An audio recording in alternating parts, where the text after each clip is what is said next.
What's up, everyone, and welcome back to the Biblical Hitmen. It's your host, Steven. I got the gentleman, the man, the myth, the legend, Gary Wayne, back in the studio, folks. I told you I'd get him back on the show.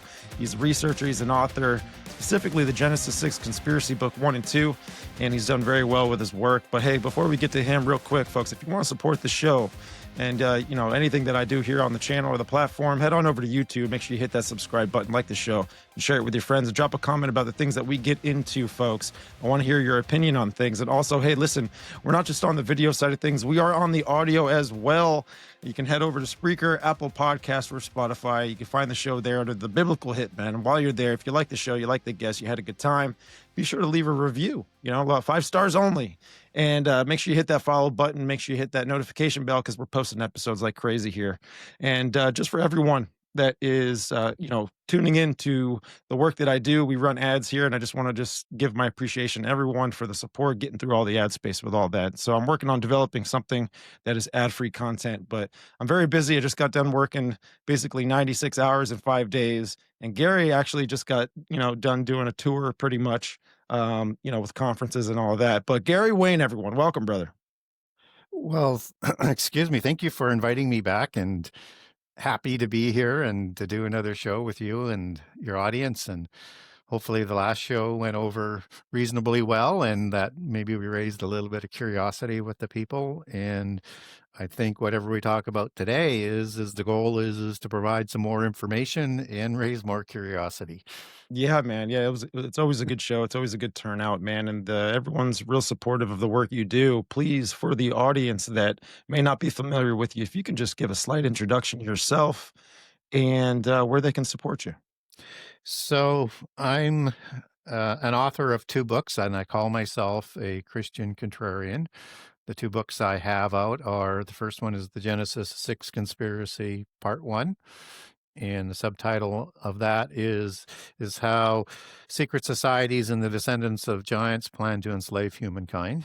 And then I did a sequel to that I said I would never do because I didn't want to be redundant, except the Christian audience said, no, let's take that, but let's go deeper. Let's go deeper into the Bible. So once I figured out how to do that, I wrote book 2 for the audience, and it's going over really, really well. It's been out about a year and a half, and still stays quite high on the charts and in the genres, as does book 1. It's 10 years old now, so, and it sells more books every year. So the subtitle of Genesis 6 Conspiracy Part 2 is how understanding. I'm sorry. How.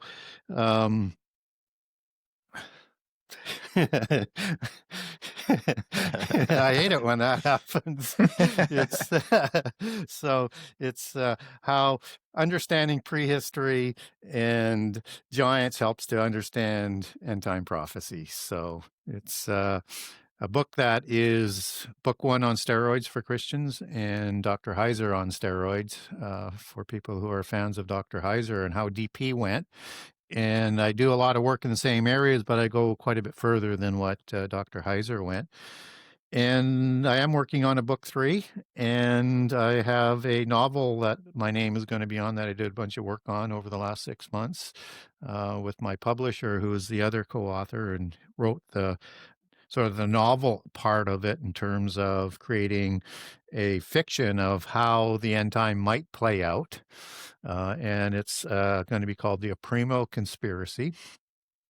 And the subtitle is AI's Covenant with Babylon.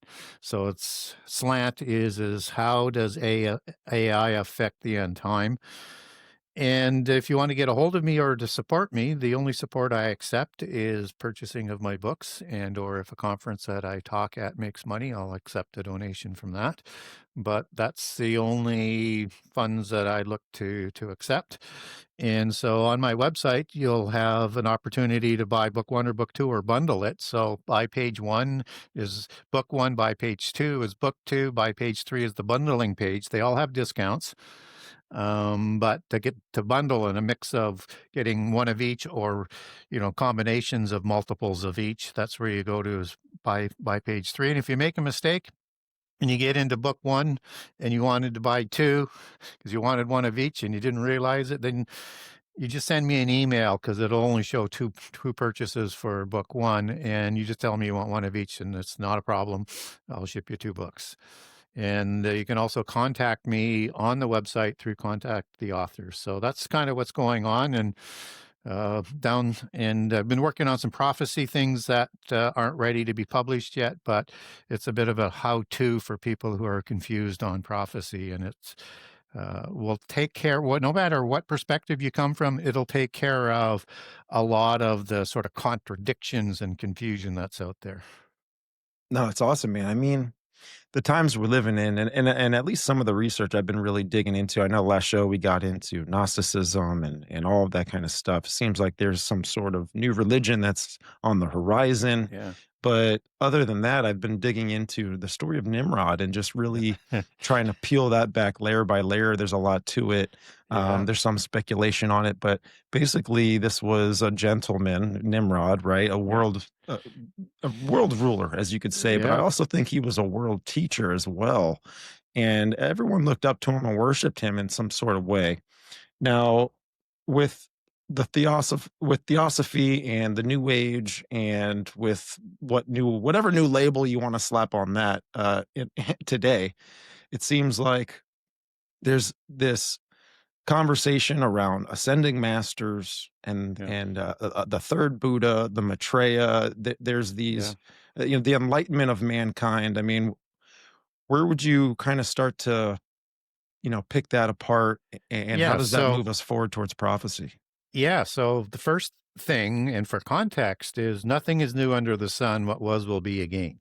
So what happened before the flood, and if there was something before that, even then, in terms of another epoch, as a lot of people subscribe to, then we would see similar things happening throughout our history. So with the flood destruction, you have a destruction by water that is an intercession by God, so that the destruction doesn't come by fire, because uh, that is reserved, according to 2 Peter 3, for the end times. So as we understand that into our thought process, is 100 years after the flood, you have the Babel incident, and God intercedes again. And there's a consistency here in terms of where you're going, in terms of Lord Maitreya and these other religions. So what happens from the polytheist side, and again, this is just for context, is that they had developed a world that was more advanced in technology than what we were. And I know I haven't explained that part of it, but if we probably did in the other show, or if we need to go back around, we can. And that we're just catching up to that today, because it's going to be like the days of Noah, and nothing is new under the sun. So our technology is developing, so we're still catching up, is sort of the premise before you layer in the evidence for that. So what they did, because they knew a catastrophe was coming. So, and how did they know? The fallen angels told them, and Enoch told them.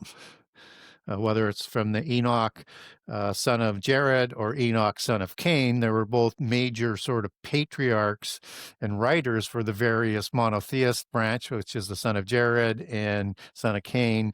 Enoch would be the patriarch that Gnostics and Theosophy and secret societies would raise up as their inventor of polytheism through the 7 sacred sciences, or the knowledge cult, to protect that knowledge, and an initiated religion that was to protect that knowledge from the mundane, the Sethites, so to speak, and anybody else they deemed unworthy. So what they did in preparation of whatever catastrophe was coming was they created 2 pillars.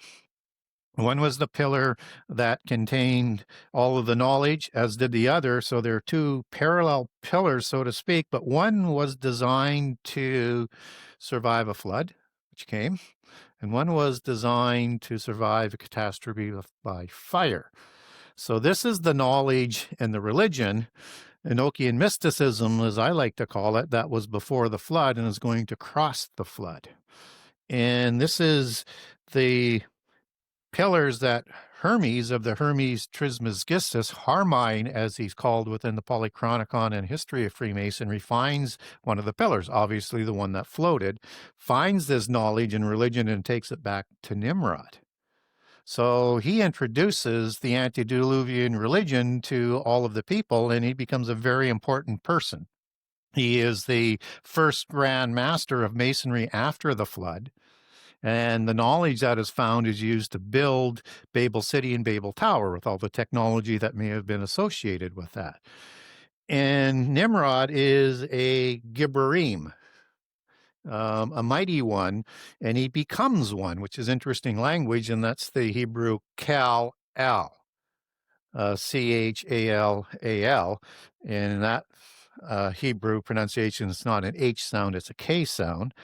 Kal-El. If that sounds familiar, that's the name of Superman, of the House of El, of the Canaanite pantheon parent god before the flood. Baal is the offspring god after the flood. And this is the House of El, and he's a Superman. He's like because they both created giants, right? So just sort of understand the imagery that goes with that. But in this case, he enslaves humankind and becomes a Antichrist archetype. And what he does is he creates and imposes the same religion as the giants who are outside of Babel and the Babel location, which is which is the reason why, as I would speculate on, is why the people of the plain, as I call them in book 1, the Noahites, they disobey God's commandment to spread out around the world. And they move together as one and build this city to protect themselves with high walls. From who? I mean, because there's not supposed to be anybody there. So I know I'm setting a lot on the table here, but it's important to understand this context. So this is the religion that was before the flood, that's after the flood, that Nimrod introduces, that we have an allegory for the end time called Babylon. Babylon in the New Testament goes back to the Hebrew root Babel and the Babel religion. This is the mother religion, and all of the religions of the world after that are polytheist, and particularly with the beast empires, the world empires, those are called biblically the daughters of Babylon. But the mother's coming back. So nothing new is under the sun. Will be presented as a new religion twice, once by Babylon and the 10 kings and once by Antichrist with a new religion. But these are old religions and nothing is new under the sun. So this is Zoroastrianism as we understand it, both before the flood with the Indo-Aryans, which are the giants, and after the flood with the Indo-Aryans. And they take Zoroastrian into the Avestan branch into the Persian Valley, and then the eastern branch goes into the Indus Valley. So now you have a language that you have a reference, and a religion that you have a reference in two locations that's kind of at an important intersections of the major civilizations after the flood, because after Babel, you have Mizraim and Hermes, according to the polytheists, going and taking that religion to Egypt, which then spreads to Greece. So you get the same kind of a religion from these 2 or 3 major sort of epicenter points. And the epicenter in the Indus Valley is the Sanskrit version. So now we get 2 beginnings of Indo-Aryan, Indo-European languages, Avestan and Sanskrit. And Avestan is where Old Persian comes from.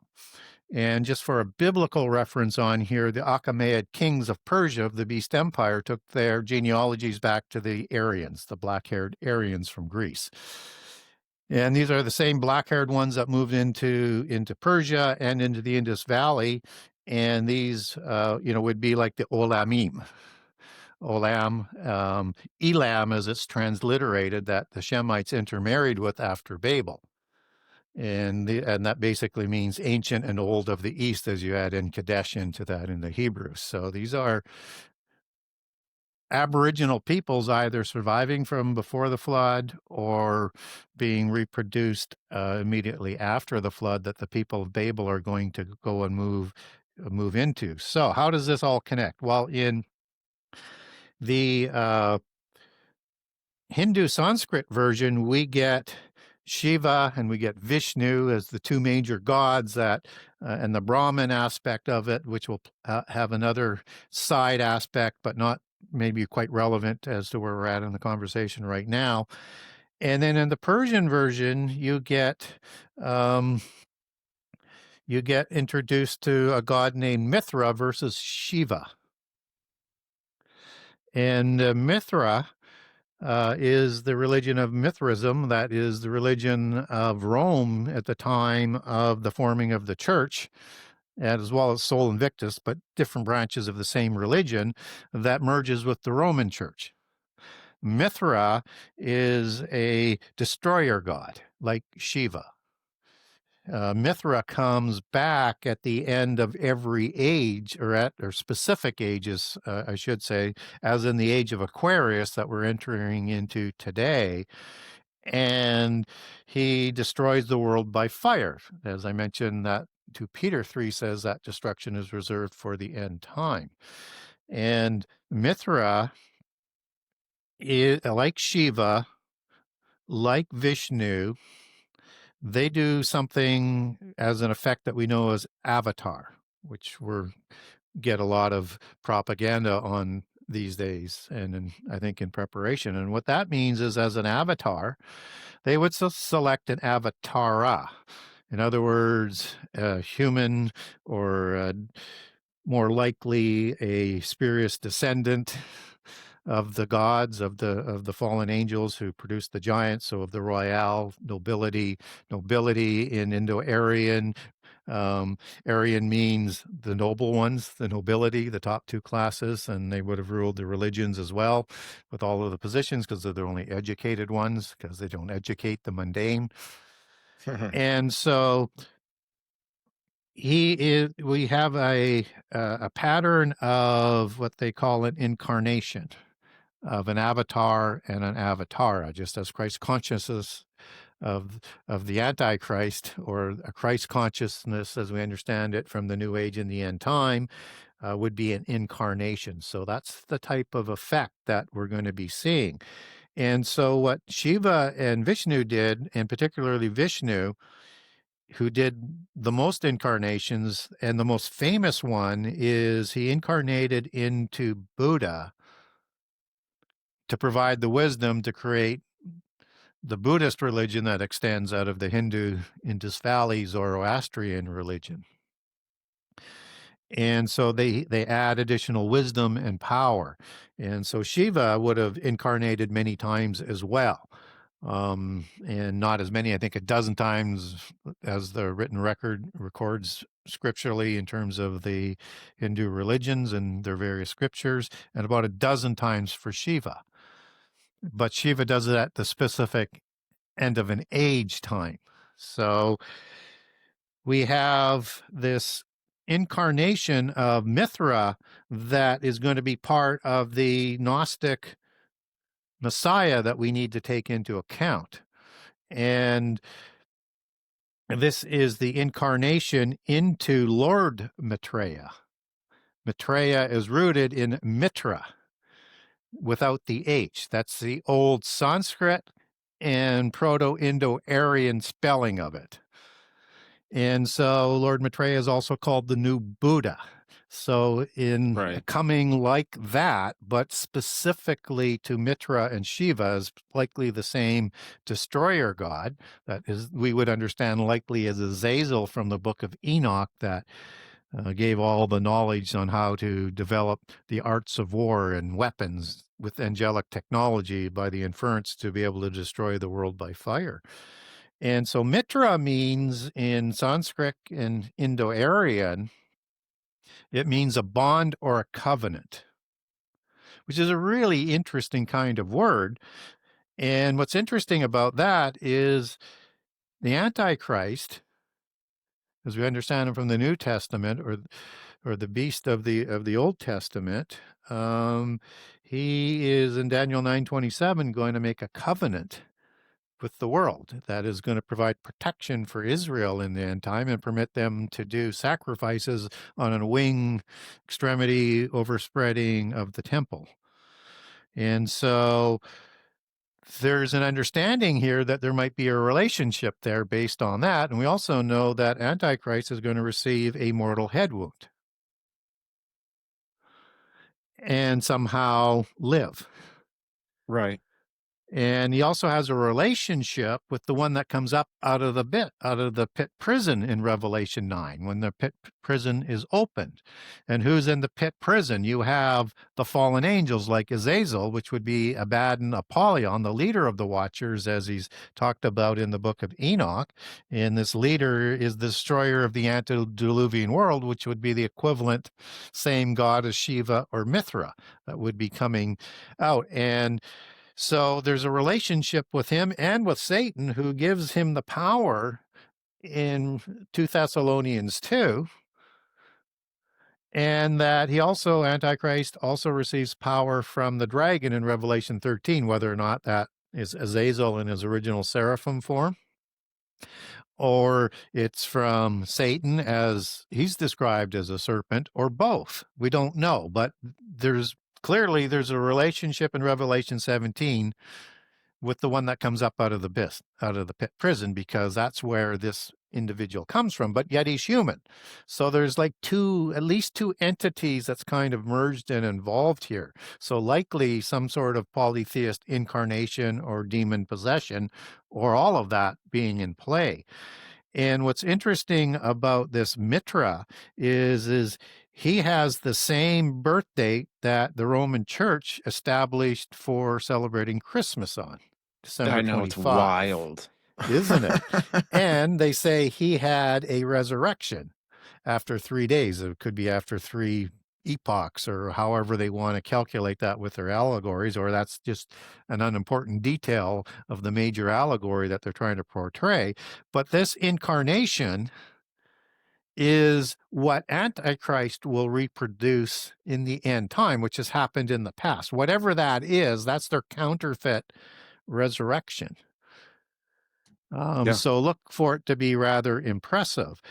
And what is also interesting about Mitra is that he is worshipped by the Knights Templars as their chief god.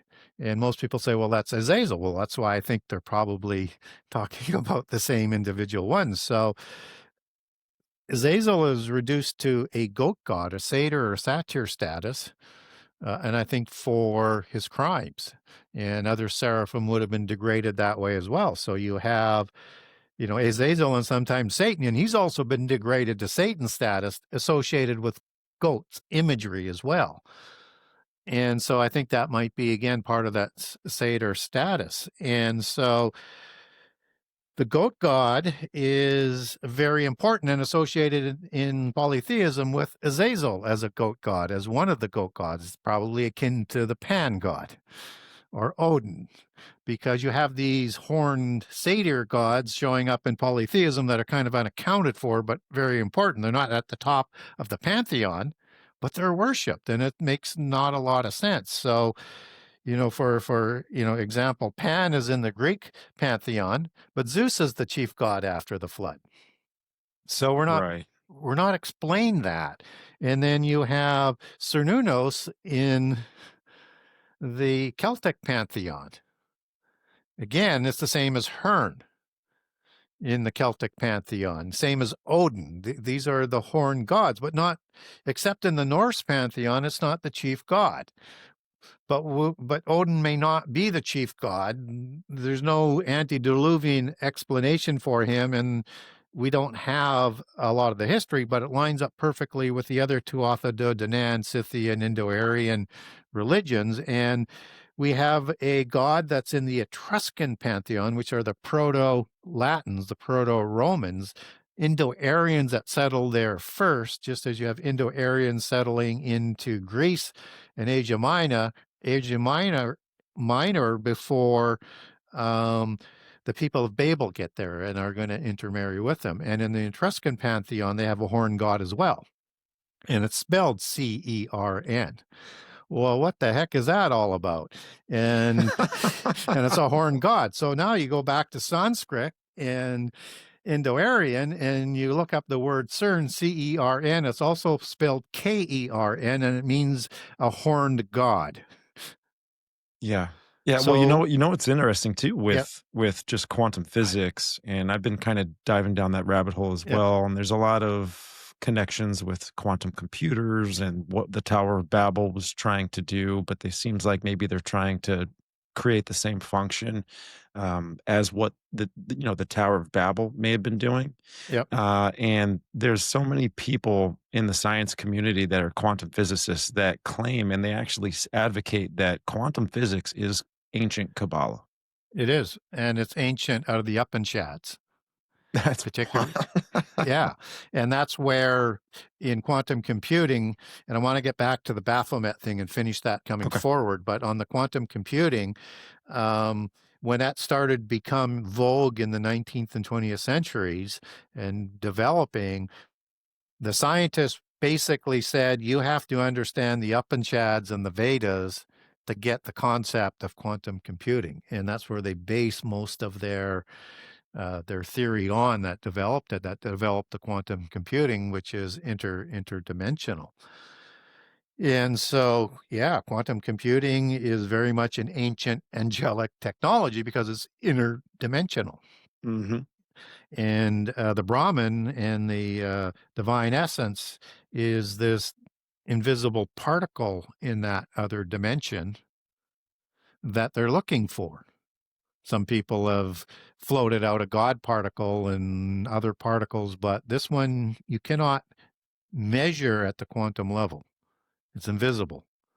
Whereas there's other particles they can measure. And with the particles that they can measure, this invisible particle merges with that particle. And they call this the Atma particle, ATMA, or Atman with an N on it, two different spellings, or also known as the Brahman, and in the New Age as the divine essence. This is the source of all knowledge that through quantum entanglement disperses that knowledge instantaneously throughout all of the dimensions. And they're trying to tap into that to provide the two requirements for a God. And a God in the physical world would be a body that doesn't die.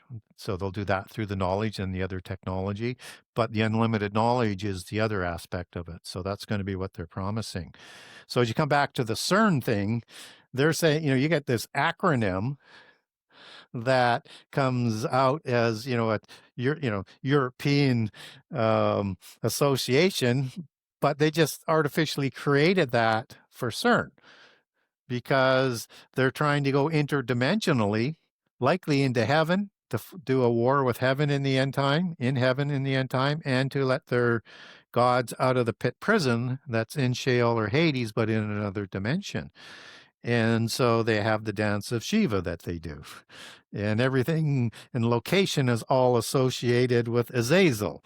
And all of the imagery is very polytheist in that search. So that they may have been wanting to do what Nimrod was likely wanting to do, either go to have war in heaven or to release the gods that he was worshiping at that time through the technology that was introduced at that time. So just to finish this off with that CERN aspect, we see that show up in the Bible as horned, right? And horn is Karen, the K sound versus the soft C sound in the transliteration. And so the little horn is Antichrist in Daniel 7 and 8 that rises amongst the other 10 horns. And so now you see the allegory starting to mix as to the CERN God, the Azazel God, the one who's going to incarnate into Lord Maitreya, Mitra, and an Antichrist prophesied figure.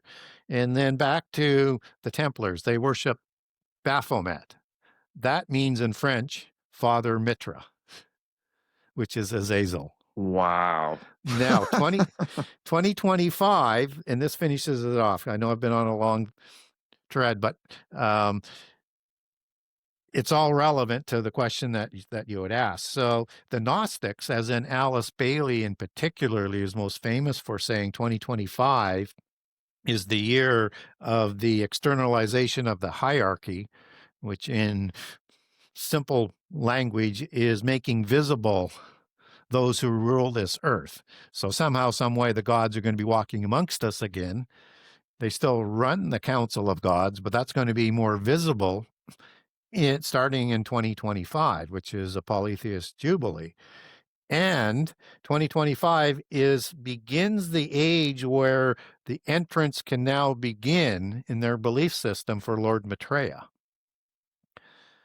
And this is the Gnostic religion, that is, it comes down through Theosophy and the New Age. They are the sponsors of those two religions. Theosophy was designed to be the religion of the end time that harmonizes religion with teaching and education and science, because all of that produced the original mysticism to keep that advanced knowledge secret and away from the mundane.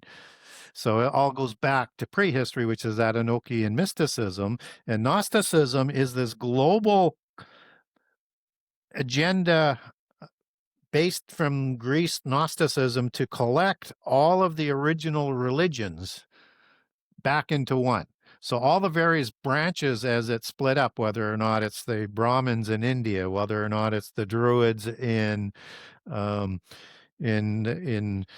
British Isles, all the religions around the world are the same root religion. They're trying to bring that home to the true religion for Babylon.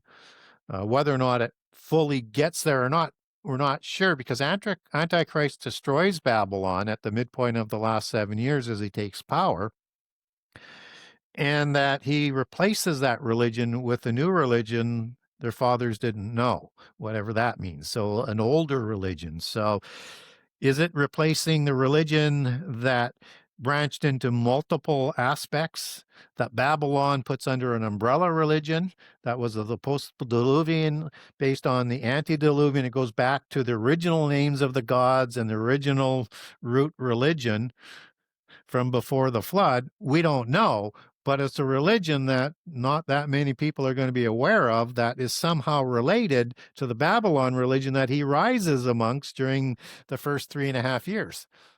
Yeah, it's crazy, man. I mean, what we're talking about, the gathering together is basically what took place with the Tower of Babel, right? The people became one, lest we be scattered, right? And anything that they imagined to do, and with one language and one religion and one right, government.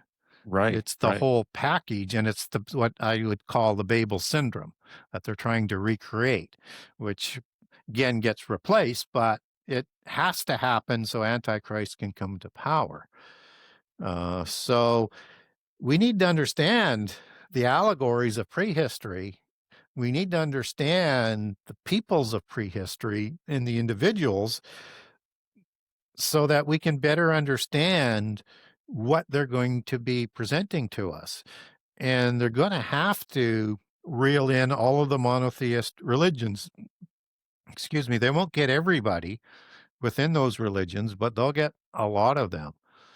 And so they're going to have to de-deify Jesus to do that. And in Gnosticism, they recognize Jesus as a very important prophet and teacher, but not as the Son of God, not as a deity status. And so they actually will call themselves Gnostic Christians. And when you hear that term, that's what they believe. Yes, he was a prophet. Yes, he's real, but he's not what the Bible says he is. That's just an allegory.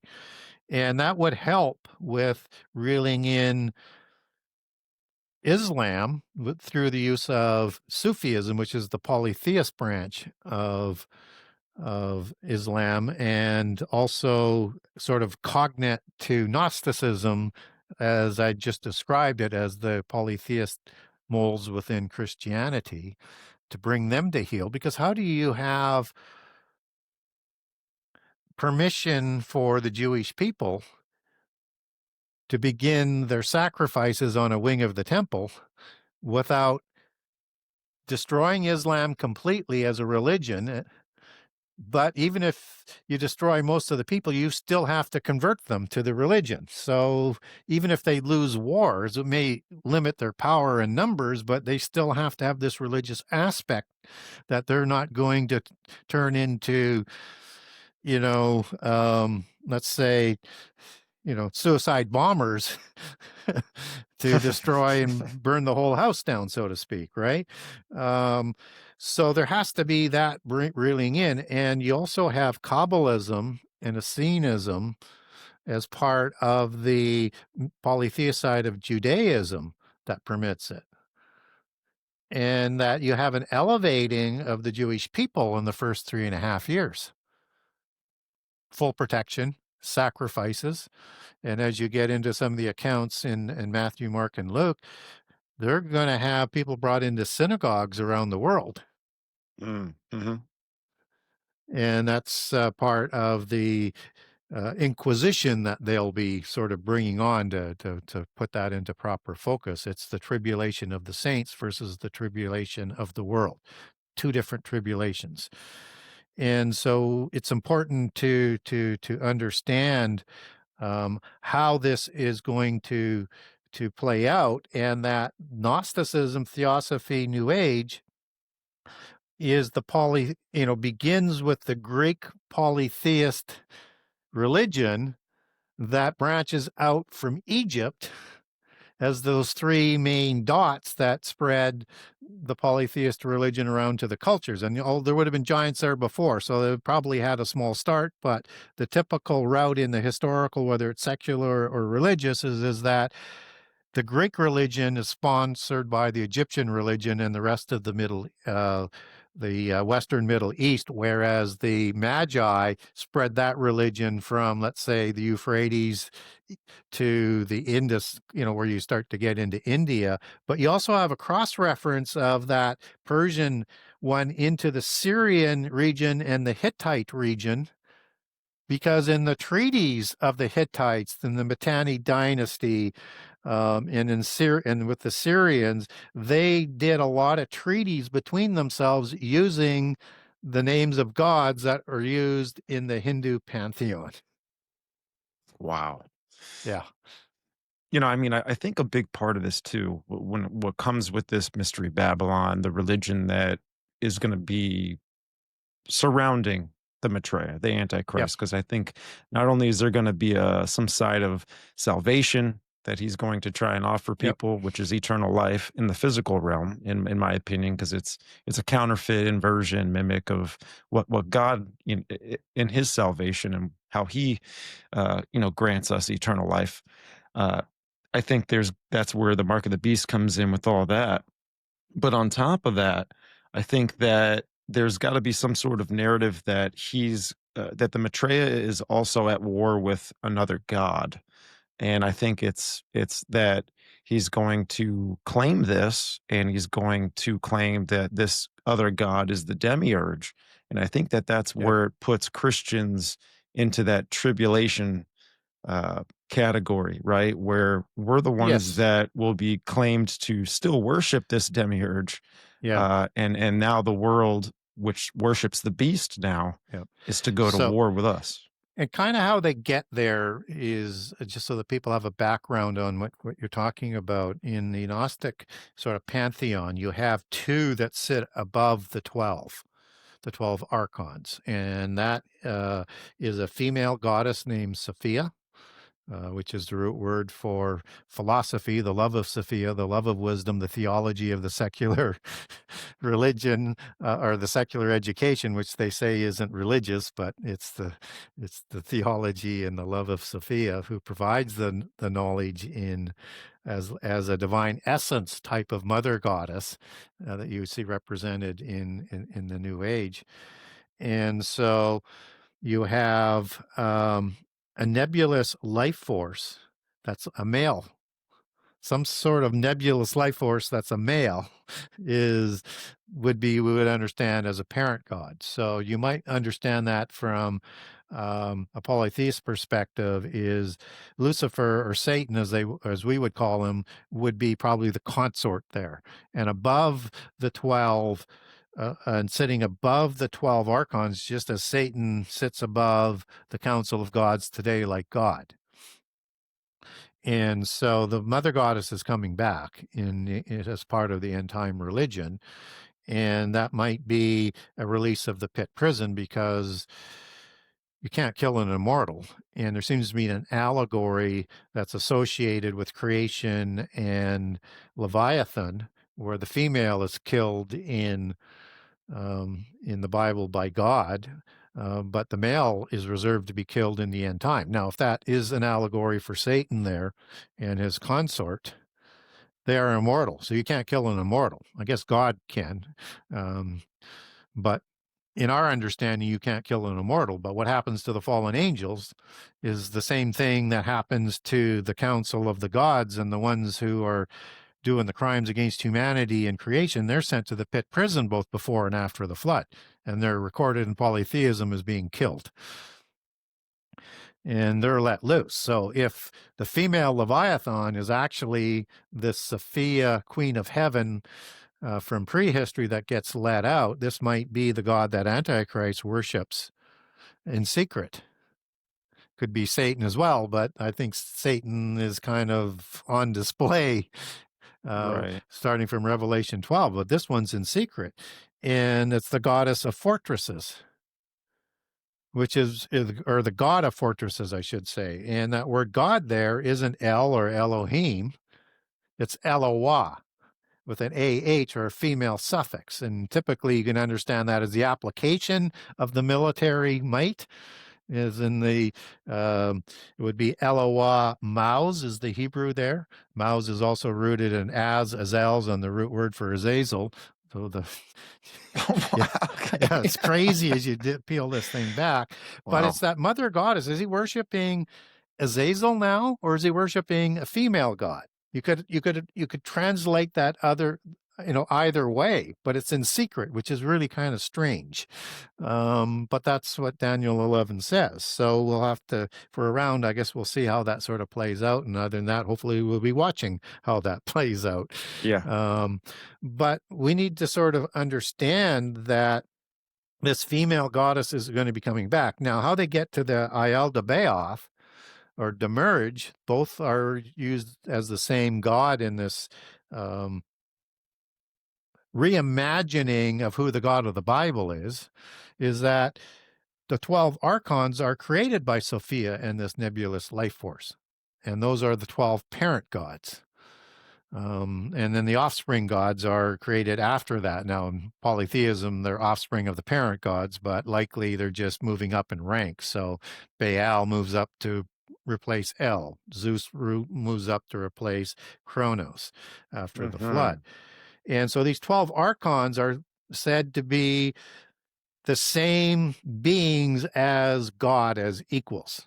Archons is in like an archangel, right? Hierarchy is sacred assembly of the archons. The council of the gods. So when you have the hierarchy, understand where that word comes from, out of polytheism and out of Greek and out of the hierarchy of the gods at Mount Olympus specifically, of their sacred assembly, which is a holy mountain that would be one of 7 holy mountains, or a branch one that comes out of an 8th one that would be Mount Hermon.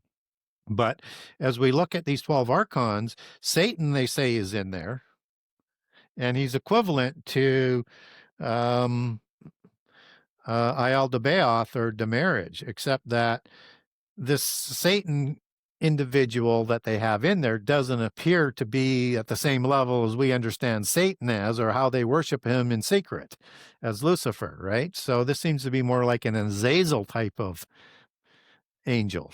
Interesting. As part of the 7 Satans, as you narrow it down to the top sort of 7. And again, a standard is the 7 wandering stars that we're told about in the Bible. And so they say Satan is the equal of God in this understanding. And so you have this perpetual sort of war that's ongoing, and that the Demiurge went rogue.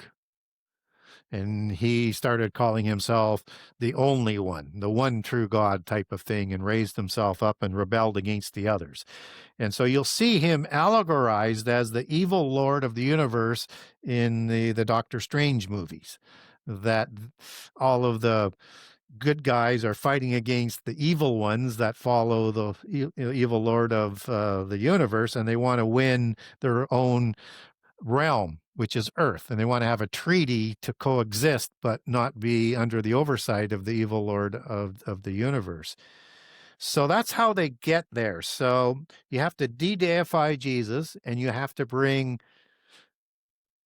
God down to the level of Satan or Lucifer, as the Gnostics recognize them as being equal. They don't say he doesn't exist, but that he's the evil God who brought the flood and does all the horrible things. Except that, what's really strange about that is in polytheism, it's the council of the gods who bring the flood. Oh, yeah. Right. But they know we've been brainwashed not to critically analyze and compare the accounts. So the only way you get there is did God actually bring the flood, or did he only permit the flood to happen? And the fallen angels had to do that as part of their punishment to bring the flood. Right. And you could see this with some of the ancient texts throughout cultures and civilizations, with that whole flood story. Yeah. So you get all of this Pharisees, lawyers, wisdom of the world manipulation going on to twist things to make God the evil one, but not to look at the source of where all this evil comes from in the world. Right. I mean, so when we're talking about the Antichrist, what do you think his offer of salvation would look like? I think it is an offer to be a new man, as what Hitler was trying to present.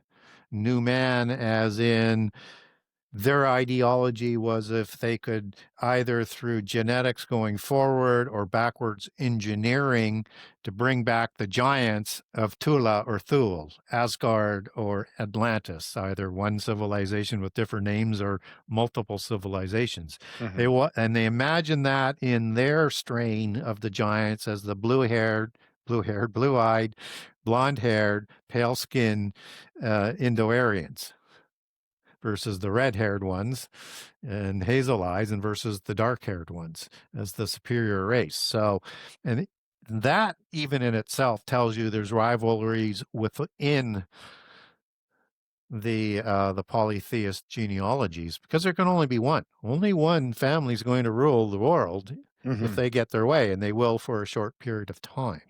Everybody else will be subservient and will have to do the beckoning of Antichrist. So, yeah, I think it's going to be, if we understand that and take that back to what were the giants like when they were first created? They were created by the fallen angels or the gods in all cultures all around the world through a sexual relationship between either a male god and a female from the human race, or a male goddess and a human male. And so where I get that from is Greek and Sumerian for having the goddesses doing it. And a classic example of that would be Gilgamesh after the flood. It's the offspring of the fertility goddess Nin, a bull god, and also King Lugalbanda of Uruk, which would either be a human or a giant of that time. He doesn't say which, and he's described more like a giant, as the name Lugal means a giant, basically, a big man. So one presumes, but anyways, where you get there is both of them can do that. But before the flood, in the first incursion, if I can look at it that way, the first giants, until God stepped in, they were passed on an immortal counterfeit spirit that comes from the angels, not from God, and a physical body that benefited with that, which was an immortal body. So what was created was a physical God in the physical world that could live forever. And they called themselves demigods, the offspring of the gods and a human female, or a goddess or a human male by the ancient definition. And that's what they're going to offer, going back to the original demigods that would still be lower in the hierarchy than the fallen angels, but would have immortality and be like the gods. So that's going to require this knowledge to either be able to create additional parts, be able to cure disease, to be able to create new clone bodies, whatever the technology is to give you an Oiketerion for a dwelling place for that spirit forever, because you're going to have new Oiketerions if they're wearing out, because these are not what were originally done, right? Right. Because God limited that. And how do we know God limited that? He says so in Genesis 6:3, in between Genesis 1 and 6 and Genesis 6:4, which is the preamble to the flood story and the context to the flood story. That's the creation of the giants.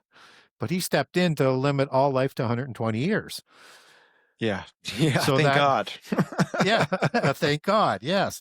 And of course, the wisdom of the world has told us, because they want to manipulate everything, is well, that 120 years is the commission of Noah. That doesn't mean that. Even if you take it back to the Hebrew, you can't get the commission of Noah. And it exactly means like his spirit isn't going to dwell amongst us forever in a physical body. He's limiting the life. But because it's an immortal spirit, it becomes disembodied. These are the demons. And so the math contradicts the wisdom of the world, but they know Christians don't check the details because they've dumbed us down not to. And how do we know it's not 120 years for Noah's commission? Well, because you have a bookending of Noah's genealogy at the end of Genesis 5 that then starts with 6:1 with the creation of the giants and a reintroduction of Noah and his sons, bookending it. And so from the time of the commission starting and to entering the ark, and the commission starting as it's announced in Genesis 6:4 is 100 years. Because you get that downstream in another passage that it was 100 and might have even been 101 years, but it's not 120. God doesn't make math errors. Right. And there's nothing in there other than people say, well, it's inferred. Well, what's inferred? Give me a topology that matches that definition that you want to overlay into it. Well, they don't have one. Well, okay, you don't have the math. You don't have the Hebrew that says that you're telling it, but you're saying it's inferred. That's the wisdom of the world. That's what they call twisting, rightly dividing, a New Testament term. And they say they get it through two things. One is they just have better knowledge than you, and the other one is through the Holy Spirit. But the Holy Spirit would never contradict what Jesus said or what Scripture says. So that is pure bunk when they rightly divide and try and change something, and when they can't provide Scripture for that definition that's applicable to be inserted there.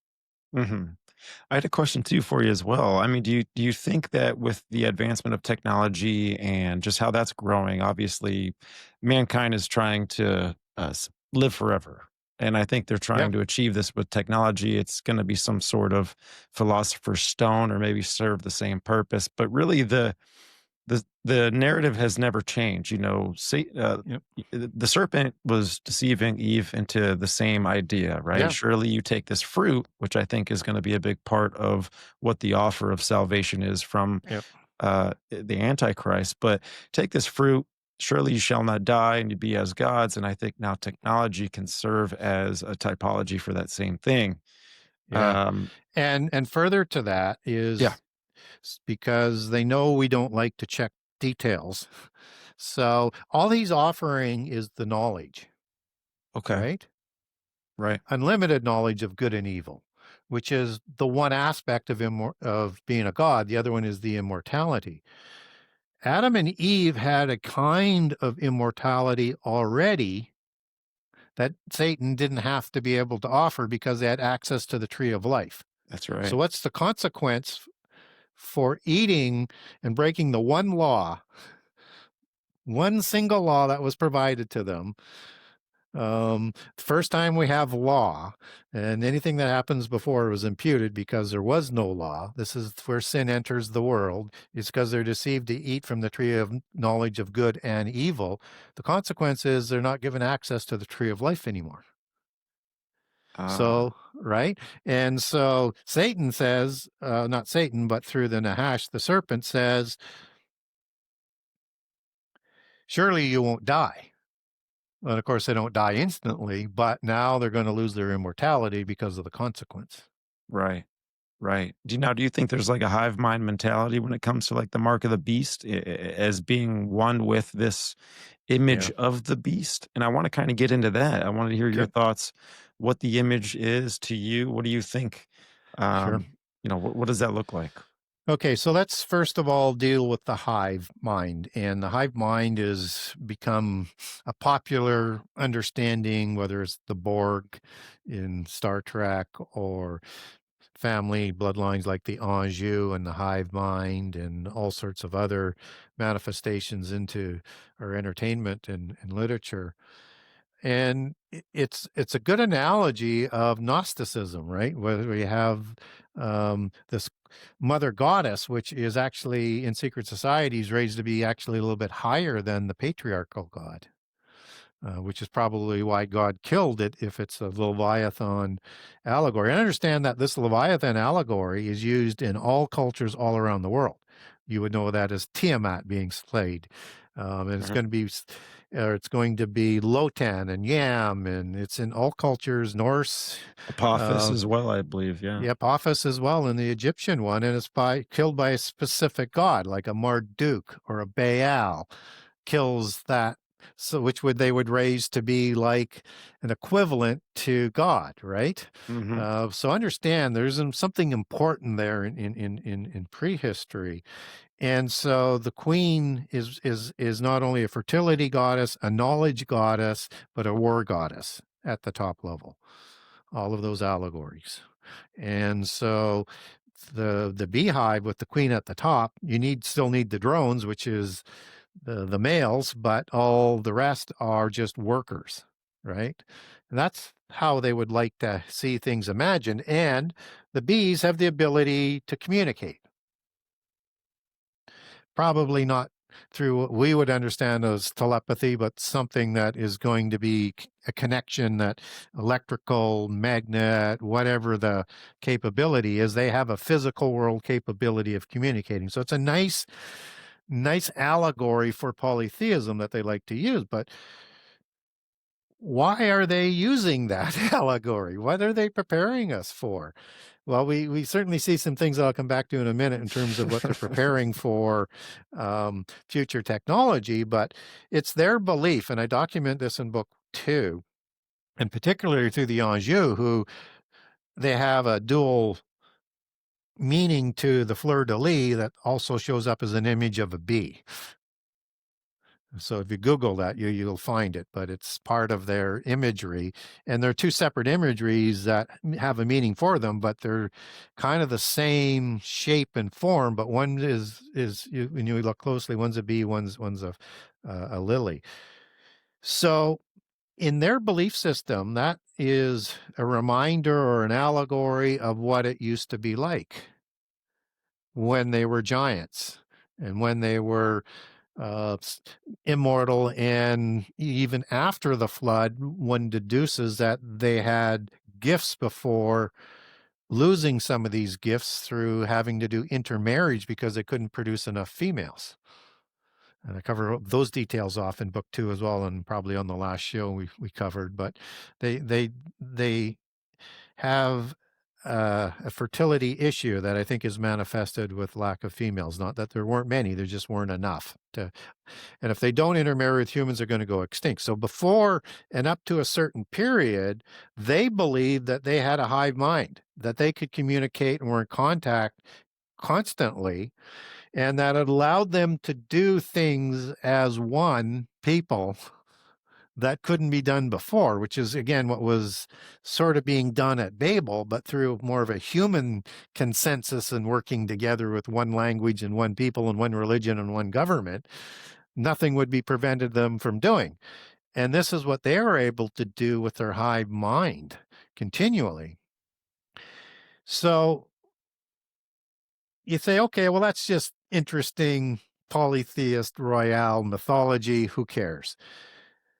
Well, biblically, we got something that we need to look at because it represents something that most people don't understand. So roll this forward to the time of the Exodus and the time of the conquest of the covenant land, fighting against giants, circa 14 to 1450 BC. Some people will make it younger, but my research says closer to 1450 or 1500 BC, but we'll take the middle ground here. And whenever it happened, the important thing is God said he would protect them and he would fight for them. And we get all of these passages where the giants were discombobulated and became panic-stricken. But we get 3 passages in the Bible that says how that likely happened. And this is different than in a couple of battles where you have hail and things coming down from the sky to help Joshua in a battle in the evening, in the time of the war over the Gibeonites, I'm sorry, the Hivim. And so God says he's going to protect them using hornets.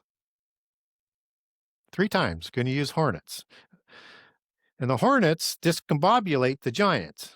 So what's important about that? I mean, nobody knows why. It bothered me for years until I researched it. Well, the natural enemy of the bee is the hornet. It's a predator of the bee. So it's the one, when it attacked them, put them into this state of panic where you could just walk up to them and chop them down to size and lop off their heads. And there's no other sort of, I mean, I'm obviously doing a bit of speculation, but why hornets? Why the hive? Why are they trying to bring that back? Because that's how they were able to consolidate power originally, acting together, in addition to their size, in addition to whatever help the polytheist gods were doing for them. So they want to bring this back. Why? Because they want it to be like the days of Noah. And they're preparing for how it was in the beginning with the demigod giants, where they could communicate. So 2 things on this is one is they're going to do it with technology, as we see with Elon Musk's research and his hyperlink. But that may be more for show than anything else, but maybe they'll have to do that in the end time to recreate that. But the thing we have to remember is this as humans, is that when we die, and it's told to us like hundreds and hundreds, I couldn't count that much. I'm tired of counting how many times it said in the Bible, when we die, we sleep. And Ecclesiastes 10 says, when we die, our spirit goes back to heaven. And then we get the passages on the resurrection sequence in the New Testament. So what we're told is when we die, our bodies go back to heaven in a sleep-like state, and we'll be resurrected at whichever resurrection you're going to be part of. And there's a few. There's obviously, Christ, the first fruits. And then when he comes, those who died in Christ and those raptured, there's a resurrection of the people who are slain by the Antichrist in the last 3.5 years. And there's a resurrection in 12:1 of Daniel and in Ezekiel 37 and Isaiah 26 for Israel and Judah, separate resurrections. So there's a sequence of events that are going to happen. And even the ones that are resurrected with the mark of the beast, it happens before Armageddon, because in Revelation 15:2 and 3, we see them in heaven before the wrath bowls are poured out. So we have a sequence there. So, and where I'm going with this is this technology isn't for the ability to transfer a human spirit into this immortal body. It's for a spirit that would be disembodied or that's going to become disembodied. It's for the offspring, the spurious offspring and descendants of the giants. And so all of this is not to serve us. Interesting. So what do you mean not to serve us specifically? To serve the offspring of the fallen angels, for the Daemon spirits that Okay. need an Oiketerion, a dwelling place for the spirit. So Right. they need a Right. soul and a body of the Gotcha. physical world of some sort. And that may include the ability to have some sort of non-organic Oiketerion, which sort of starts pointing us towards AI and into the mark of the beast. But before we move there, just want to make sure that I covered off everything or didn't leave anything hanging there that you wanted to ask about. Yeah. So Orchitarian, I mean, for someone that isn't familiar with that term, how would you kind of explain that? Yeah, so it shows up 2 times in the Bible. There's in Greek and in the New Testament. And there's variations of that word that will have similar nuanced meanings, but there's 2 specific uses and meanings that are important for understanding. One relates to the fallen angels, and then the other one relates to us in terms of what we groan for. So in Jude 1, you have the fallen angels that left their habitation and did the sins that sent them to the pit prison, that is to create the giants. And that word habitation is the Greek word Oiketerion, and it means a dwelling place for the spirit. So there's a dwelling place for the spirit in heaven. And just as there's a spirit, soul, and a body, and the spirit comes from heaven, as the New Testament teaches, the soul and the body is the dwelling place for a physical being. So when a fallen angel wanted to take a physical form, which they can, because we get examples in Hebrews 13, if you want to be nice to strangers, as we're instructed, lest we run across an angel unaware. And also another account, and there's many other ones, but just to use one from each of the 2 testaments, Genesis 18, where Jehovah, the Elohim, takes a physical form and 2 angels take a physical form. And at first, Abraham only recognizes them as men, so they can be recognized as men or as angels, because these 2 angels from there then go to Sodom, where they're recognized instantly as judges and angels. So Right. they have an ability to take a physical form, and they are a spirit being, as we're told in both the Old and the New Testament. So to become a physical being in the physical world, they're going to use a physical construct to hold that spirit, just as there's something that's in heaven that holds that spirit. That's their habitation that they left. 2 Corinthians 5:2 is talking about, our dwelling place on earth, which is basically, our spirit, soul, and body, but we groan for our house in heaven in 2 Corinthians 5:2. That house in heaven, understood in an allegorical term, is a dwelling place. And in this case for the spirit, that house in heaven is the Greek word Oiketerion. So there's something that holds the spirit as a dwelling place both in heaven, and we know what holds it on the earth. And what's also kind of interesting is that the bodies that we're going to receive in our resurrection is something new, something that was created with Jesus' resurrection that the angels didn't anticipate. Otherwise, they wouldn't have had him crucified, Right. as the first book of First Corinthians talks about. And if they could go back in time, they would change that, if anything. Yeah. Right? Yeah. It's If like they once were they did what they permitted. did, they were put in checkmate and they're like, oh, Yeah. oversight And on our part. And so we're going to receive bodies in the same form as Jesus's body for our spirits that now can go back and forth between heaven, which isn't able to do. You have to have separate created dwelling places to make that happen. And so we're going to be, something new was created that's a gift for us for what we go through. And that's how we're going to be like angels, but different than angels. And we're going to actually judge the angels. So anyways, that's the word Oiketerion, and that's the meaning. So a demon needs an Oiketerion to physically interact in the world. So when you have demon possession, which is different than the avatara, because it's not a symbiotic relationship, as seemingly that relationship is, maybe it isn't once that angel is in there, but with a demonic one, for the most part, it's a suppression of the spirit that's already there, right? So that it can physically interact and rest. So if they Right. want to be physical gods in the physical world, because they're not permitted into heaven, then that's what you have to create for them.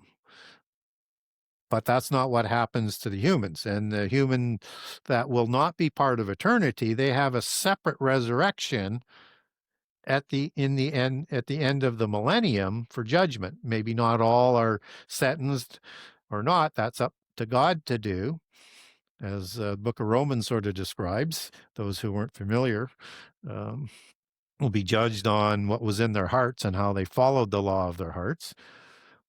We'll see. So that's up to God. But that's a separate resurrection. So there's no path for the sleeping spirit of a human, for these sleeves, as they would call it, that can only be for the disembodied demon spirits.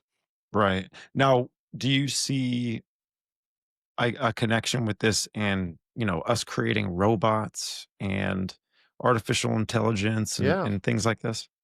Well, let's just first of all look at the invisible algorithms behind AI that drives what it's doing. And they create them invisible for obvious reasons.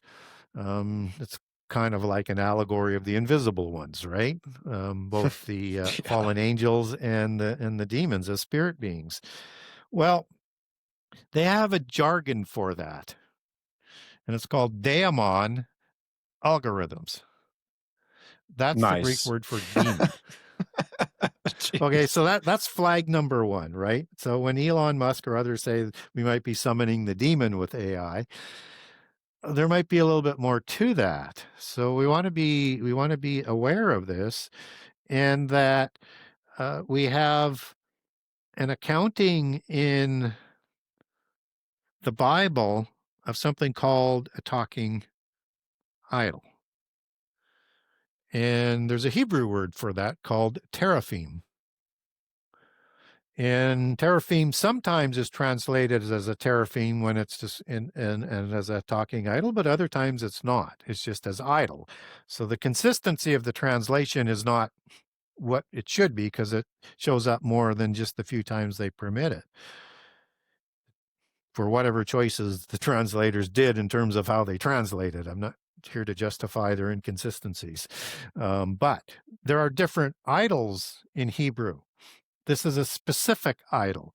So the best example to show where it doesn't show up is, as it connects in, is in the book of Genesis with Laban and Rachel, who Rachel steals the family idols. Laban, her father, comes after her with these idols.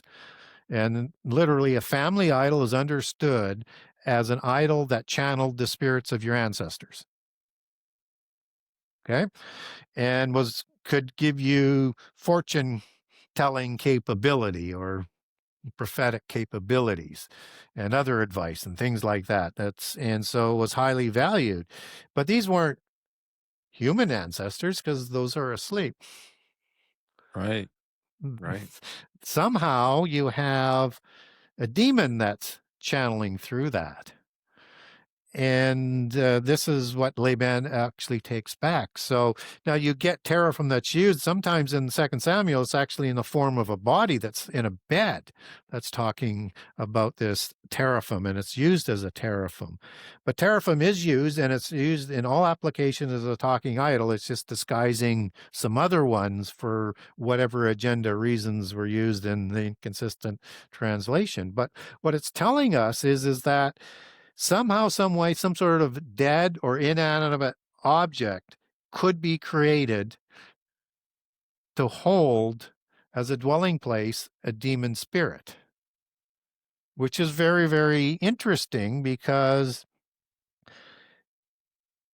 we have this connection with the Daemon algorithms. Is that actually, Yeah. that's an invisible algorithm? Is that actually the algorithm, or is that something else quickening or animating that technology that they can be part of, just as they could speak through or can communicate through these idols in the Old Testament? And what's also interesting is that the mark of the beast is an idol. It's an image, and it appears to be a talking image. It's a teraphim, a technological teraphim on probably way more advanced than what Laban had, or in the rest of the polytheist world. And Laban was living in the land of Mesopotamia at that time, and they were moving back to the land of the covenant at that time. But Laban would remain in Mesopotamia. But Rachel was in the process of moving with her husband back to the land of the covenant. So this may have been a technology that was left over from Babel, that might have been being developed that crossed the flood, that was used to build Babel Tower and Babel City. And maybe there's more of a technology that was going on there that explains how the book of Yasser, Josephus, and other accounts out there saying that Nimrod threatened to go into heaven and slay God if he ever got out of line again. Well, if he can go into heaven, that means he has interdimensional technology, which is, you get the Akkadian version of Babalu, as it would be understood. ILU is a transliteration for EL, both meaning a god. And Bab was a gateway or a portal. Right. So now you have a gateway of the gods, or a portal of the gods, or a stargate, or however you want to, label that.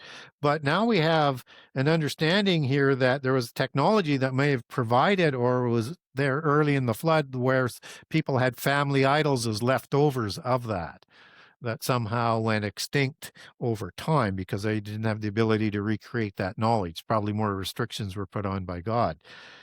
But now we have a teraphim, and what's interesting about that Hebrew word teraphim, it is a word that is rooted in 7495, Rapha. And if that sounds familiar, that's the Hebrew root word meaning to heal, which also derives a demon spirit in 7496 and the giant created by the Baalim in 7497.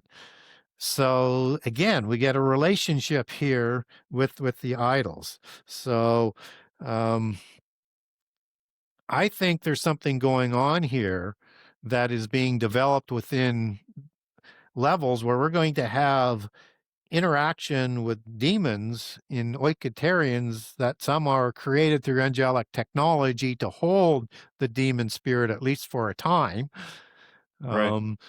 And that we'll see versions of it. We may be seeing versions of it now. Who knows? Because it gets out of control already in many formats, and they have to take it down.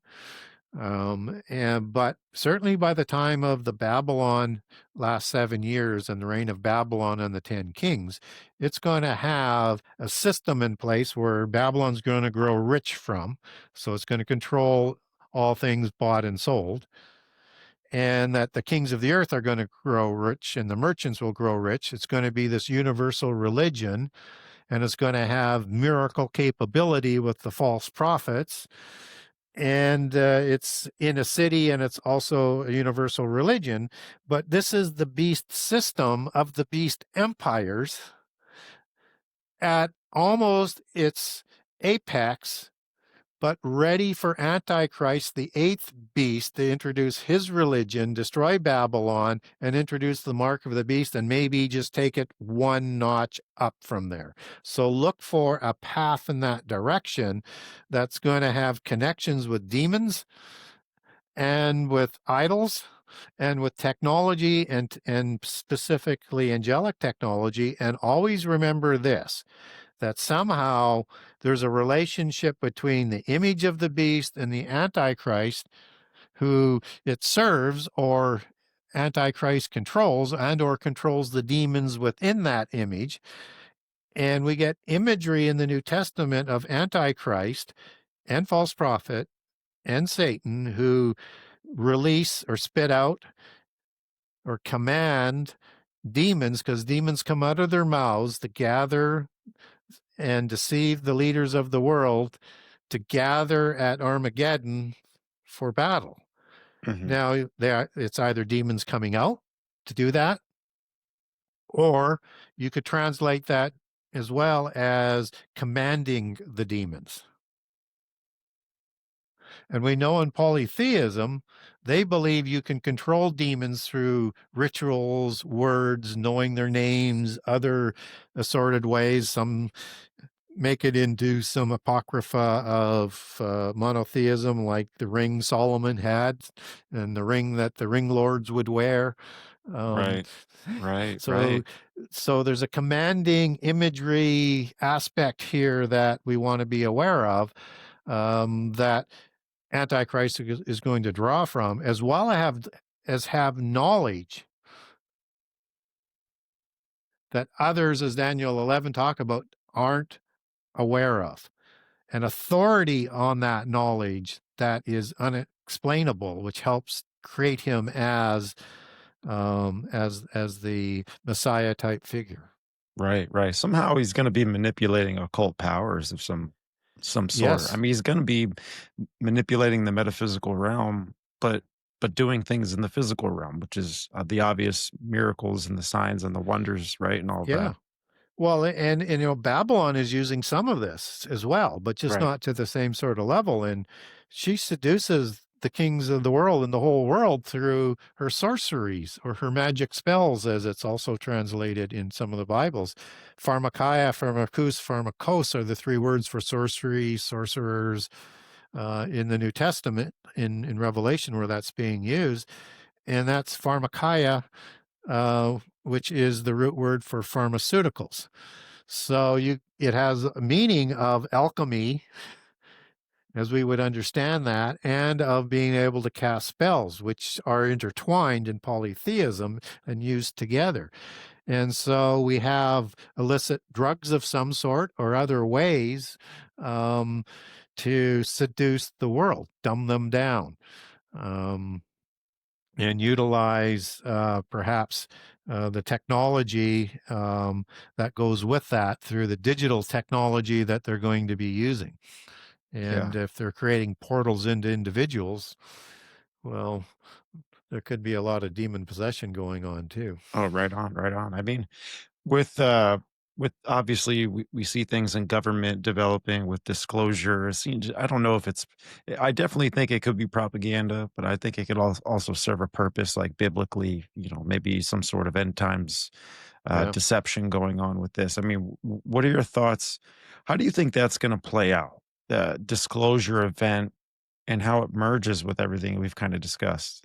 Yeah, so it's part of putting some truth in with the agenda and the deception. So just as we see some information coming out with the aliens, we get some truth, and there'll be more of that, even to the introduction of them, but we won't be told truly who they are or where they come from.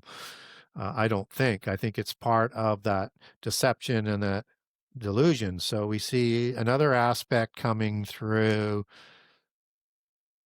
Antarctica, which again is said to be hold knowledge and information that will change everyone's preconceived concepts, which they'll utilize, but again, control that information.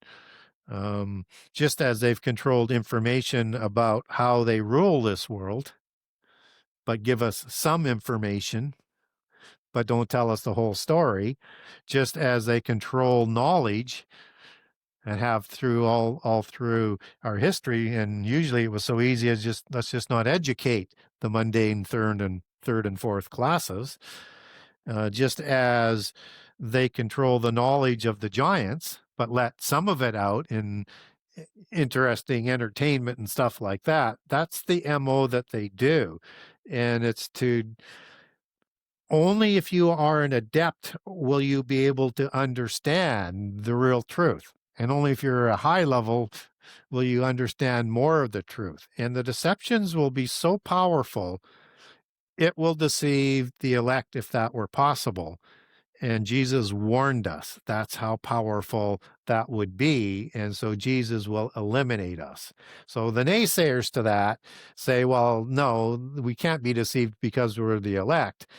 but they leave out the rest of the context of that statement. Yeah. That's why we're going to be removed, because even the elect will be deceived. Right.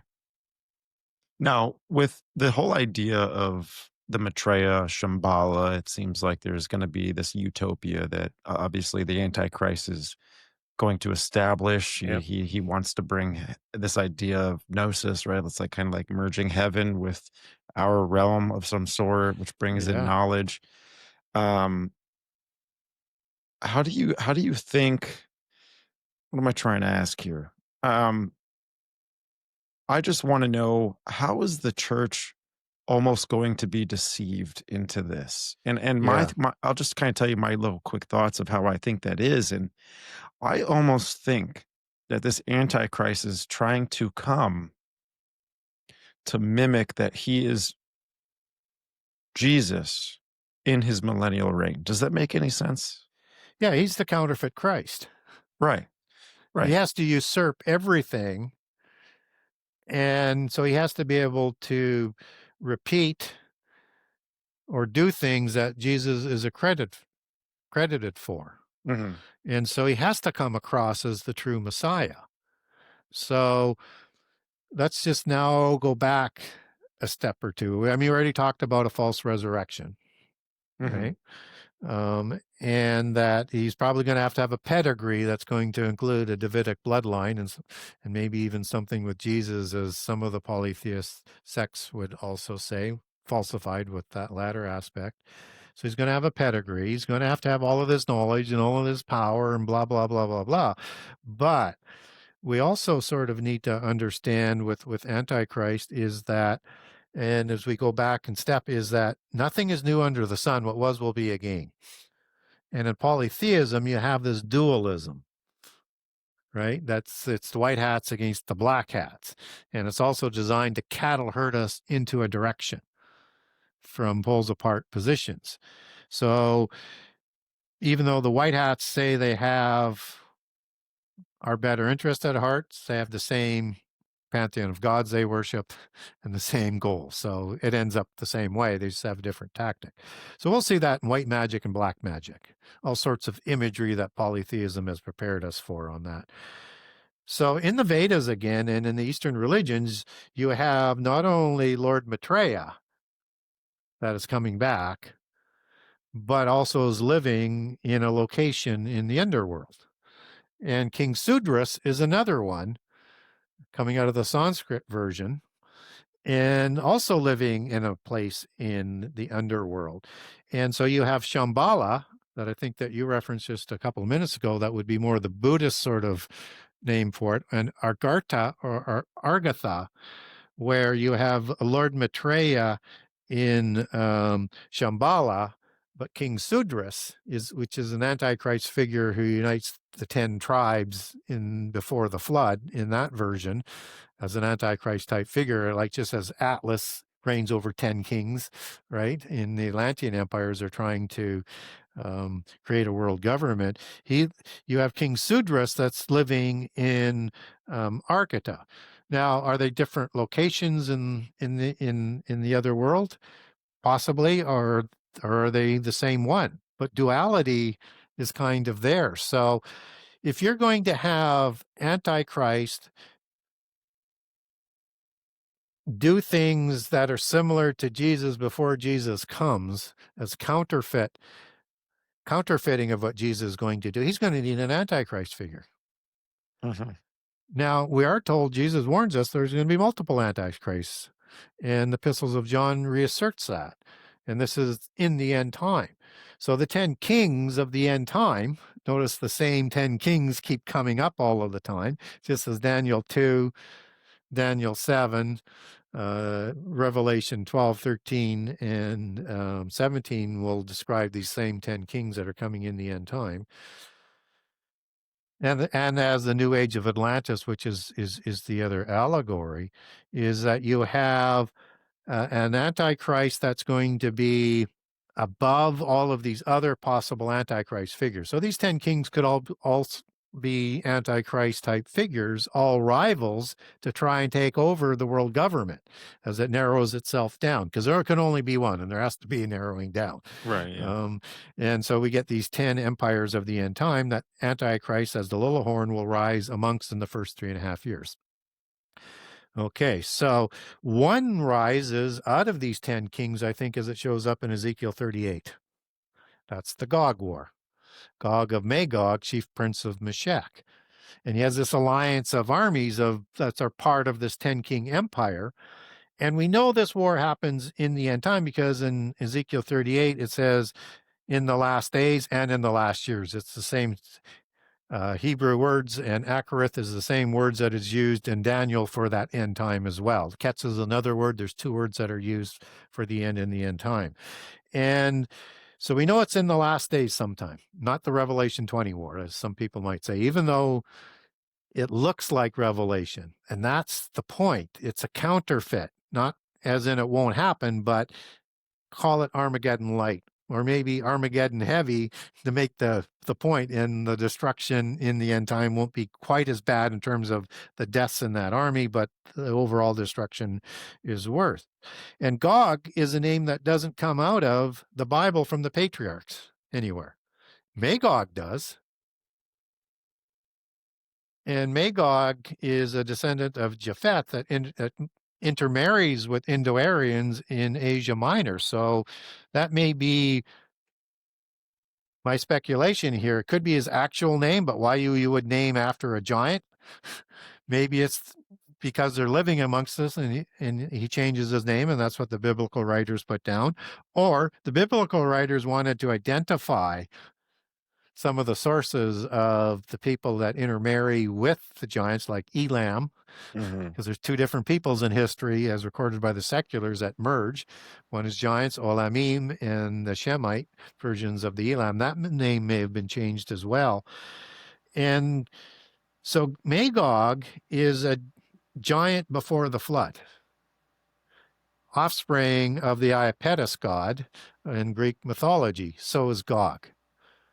Now, after the flood, just as we have a Gilgamesh named after the flood in the Epic of Gilgamesh, and we know there's a Gilgamesh in the Enoch Book of Giants, that's before the flood, and we know this is a second incursion through Nin and Lugalbanda to create Gilgamesh, is that giants are named after giants before the flood, sort of as a patriarchal honoring or bloodline, depending on how you want to get at that. So in the bloodline of Zeus and Alcmene, the Cretagens, that produces Hercules, who produces the Herculides bloodline of Greek kings. These are Gaies, G-I-Y-E-S, as it's transliterated, or Gyges, or Gyges, as G-I-G-E-S or A-S at the end.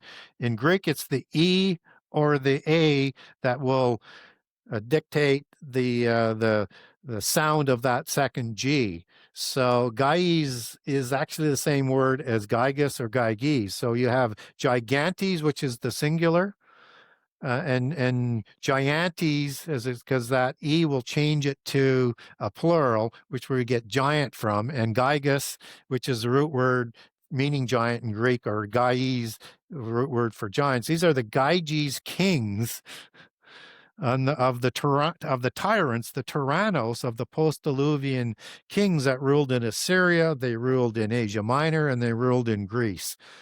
So all of a sudden in Ezekiel 38, we have this inexplicable connection to giants in the end time. And we have this group of kings in this alliance that would have to be part of the 10 kings. And we also get another time frame saying it's going to be before the last 3.5 years in Ezekiel 39, where it has the second Exodus happening after the burial of the Gog army. Second Exodus happens in the year acceptable to the Lord, just before the year of the Lord's wrath in the end time. And or the year of recompense for the strife of Israel, as Isaiah 34 describes it. There's a year of wrath as the point, and there's a year of exodus and reconciliation for Israel and Judah. Separate years. They might overlap, but they're described as separate years. And so we know the timing has to be in the last 7 years, and we know that it has to be related to other passages. It has to have some sort of topology with it. And Israel is living in peace, and they're prosperous. So probably after the covenant, when Israel, or Judah in this case, as the southern kingdom, is in a privileged position that I mentioned earlier, they're going to grow jealous and go and try and wipe them out. And this is the overwhelming army that's wiped out before Antichrist in Daniel 11. And this is the war that I think matches up with Joel 1 and 2, and the Armageddon War is in Joel 3. And so this is the largest army ever seen, or ever will be, as it's described in Joel 1. Right. The ones in this army, as they are described, are the exact same descriptions. And in book 2, I give 2 columns with the descriptions, Revelation 9 and Joel 1 and 2, and they're identical. And it's before Armageddon, same as Gog War is before Armageddon. And we have the opening of the pit prison, where Gog would come out of as a disembodied spirit, as one of the terrible ones, as Ezekiel 32 talks about, with that time frame. And the 200 million man war is not the first woe, but it's connected somehow. They're related to the scorpion beings, but slightly different in the descriptions. And again, I identify that in book 2 as well, and show what we could take them back to. But these are the fallen angels that are the scorpion ones that are doing harm for 5 months. But they're an extension out of that first woe, opening up the abyss before Antichrist comes to power, with this 200 million man war of chimera type of beings, both riders and right, insane, and horses. Yeah. These are Oiketerions, and some sort of weaponry provided to ride on for the giants. And they've just been released, all the terrible ones. There's other ones that have been around as well, but we see a possible Oiketerion created with that. This is 200 million man war. Everybody says that has to be Armageddon. And Antichrist at this time has this army wiped out before him, because God says he's going to stand up and fight. We don't know how that comes about, but he's going to protect Israel. And then immediately after that, in Daniel 11, and as testified in the book of Luke, at the time of the abomination, he's going to move his armies into Jerusalem and magnify himself to be the Antichrist in the temple, in both Matthew, Mark, and Luke, and in the book of Daniel. And so he seems to take credit for that war, which he would have to. He would have to have a counterfeit Armageddon. Yeah. Now, so go ahead. Continue. There was a second part to that. So that will give him significant credibility, right? Now, there's going to be a falling away, because you asked about the church as well. And there is a falling away of the church. There's a split, not just with Protestantism, but also within the Roman Catholic Church. There is going to be a split. I think a lot will go with the Babylon religion, but there's going to be a true remnant in all the churches of monotheism that are going to say no. Right. And with the Christians in particular, that's what versus Judaism, for example. With the Christians, they're going to reject this, because some will have enough knowledge to help with others. But Babylon persecutes us in the first 3.5 years. In fact, Revelation 2:10, and each of their 7 churches have an unfulfilled prophecy within it. It gives you also a template for the end time. But with that, Revelation 2:10 says there's going to be 10 days of tribulation. Well, This is in the last week of years. The topology, as you match up Daniel and Revelation, suggests that you could use an allegory for 10 years of tribulation. So most people say there's a 7-year tribulation. It doesn't actually say 7-year tribulation, but you get tribulation for 7 years measured by the great tribulation that comes on the world, not seen since creation, on all the nations since they were created. And I just combined, and also affliction on that. That's Daniel 12:1. That is Matthew 24:21, Mark 13:19, and Revelation 3:10. Exact same topology that comes on the whole world. But there's a tribulation of the saints before. The afflicted, just as affliction is used for tribulation in Mark 13:19 for the exact same prophecy that is called the Great Tribulation in Matthew 24:21, it's the Greek word thlipsis that shows up as afflicted in Matthew 24:8. 8 to 9. And so this is where we're testifying for the testimony of Jesus and being killed. There's a falling away, which is, so that was 24:9. 24:10 has offended. That's the Greek word scandalizo, meaning entice into sin, falling away, apostasia. Gotcha. And we're turned in by each other, by our family, by our churches. There is a split.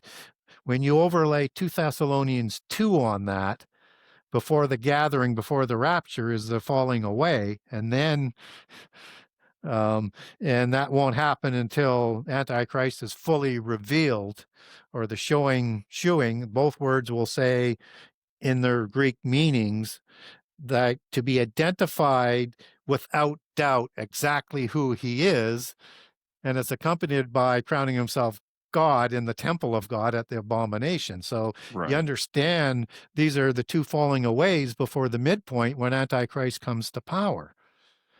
And he needs this war, and he needs this credibility from Babylon as the true religion as it's going to present itself, as Theosophy calls itself the true religion, that is going to have Antichrist rise up within it, that will be their prized, probably initially worker, then prophet level, maybe even higher, but until he comes to power, they make the way for the Antichrist. So the falling away happens first with Babylon, who has blood, the blood of the saints on her, not just in the end time, but throughout history. Mm-hmm. Right. Right. And this is a preparation for what is about to come with the implementation of the mark of the beast. Mm-hmm. So if you look at Revelation 17, where the 10 kings hand their power over in a prophetic hour to Antichrist, because they grow jealous of Babylon, and then they destroy Babylon with, by inference there, the 10 kings with Antichrist, and he's also going to overthrow 3 of them, according to Daniel, and replace them. As you overlay Daniel on that, they're going to destroy Babylon when he comes to power. When does he come to power? After he moves his army in. When did he do that? After the destruction of the Gog War, Joel 1 and 2, and Revelation 9. And with the Antichrist moving in this sort of way, he is now going to destroy Babylon to take them out to replace the religion that I talked about before. Now let's just look at Revelation 11 just for a second. We have a passage in there that the accounting of Luke also matches up well with. You have the three and a half years of the minister of the 2 witnesses, and then they're killed at the end of the 6th trumpet, and then the 7th trumpet blows. So we're in the time of the 7th trumpet. And in Revelation, it also says, where it has the 3.5 years commission, that Sodom, Jerusalem, the allegory there, is going to be trampled by the Gentiles. Luke nails that as after the abomination, after Judea flees in Luke 21. So we have, again, a matching up of a time frame here. And this is when Antichrist moves his armies into Jerusalem and creates the abomination. And it's an interesting term that's used in Revelation 11, in that hour when the two witnesses are killed and the seventh trumpet is sounded. And then you have this hour that Babylon is destroyed in Revelation 18, and it's said 3 times. This relationship of this hour. It's the Greek word hora. And in Revelation 14, after the 3.5-year witnessing of the 144,000 as first fruits, they're seen as redeemed. And then you have the angel that preaches the last of the gospel that Matthew talks about happens at the end of the first 3.5 years. The last of the gospel will be preached, and then the end will come, the great tribulation versus the tribulation of the saints. And then you have the judgment pronounced of God's wrath in 14:7. And then you have Babylon's destruction. And that hour of that judgment is the prophetic hour when it's announced in Revelation 14:7. Then you have Babylon destroyed, and as Revelation 18 gives you the details, it's destroyed in an hour and a day, 3 times for an hour. And then you have the implementation of the mark of the beast. Mm-hmm. Right? And then you get the wrath bowls being prepared to be poured out that we get the descriptions of in Revelation 15 and 16. This is the same hour of Revelation 3:10, the hour of temptation and trial for the entire world.